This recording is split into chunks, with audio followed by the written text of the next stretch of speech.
Hi, Mrs. Rossi. I'm here about the weekend job. Come on in.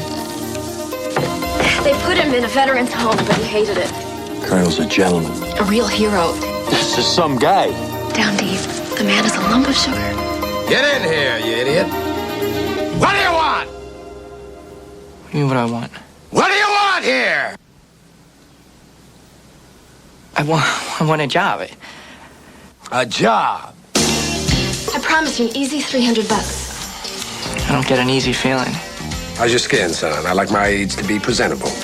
Well, I've had a few zits. But my roommate, he let me in his clinic because he's from Chestnut Hill and he's got The History of My Skin by Charles Sims. Get out my dress blues. They're in a garment bag in the closet. Are we going someplace, Colonel? What business is that of yours? Don't shrug, you imbecile. I'm blind. Our destination is New York City. I'm just gonna have to turn right around and come back. Charlie's having a difficult weekend. How does he look like he's holding up? Oh, he looks fine to me. Don't think I can't see women, because I can't see women. Boy, you have a one-track mind. Women are the essence of life. She's wearing Floris. Fleur de Rocaille. Ogilvy Sisters soap. That's amazing. Well, I'm in the amazing business. I should be getting back to school. Ooh. I don't think you're gonna make it. You said that the last shuttle leaves at 10 o'clock. I lied. All I want is one last tour of the battlefield. You're just in a slump right now.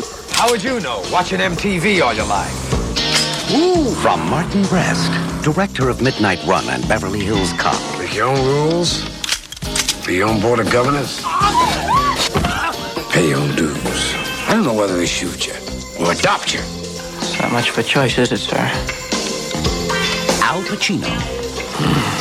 Chris O'Donnell. Scent of a Woman. What a marvelous place.